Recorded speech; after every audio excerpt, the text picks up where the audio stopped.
योगेन चित्तस्य पदेन वाचा मलं शरीरस्य च वैद्यकेन योपाकरोत्तं प्रवरं मुनीनां पतञ्जलिं प्राञ्जलिरानतोऽस्मि। योगेन चित्तस्य पदेन वाचा मलं शरीरस्य च वैद्यकेन योपाकरोत्तं प्रवरं मुनीनां पतञ्जलिं प्राञ्जलिरानतोऽस्मि।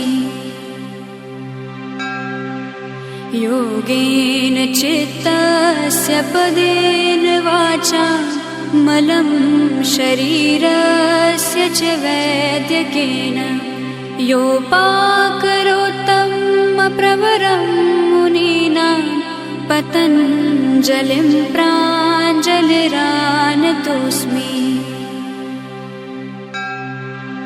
योगेन चित्तस्य पदेन वाचा मलं शरीरस्य च वैद्यकेन योपाकरोत्तं प्रवरं मुनीनां पतञ्जलिं प्राञ्जलिरानतोऽस्मि।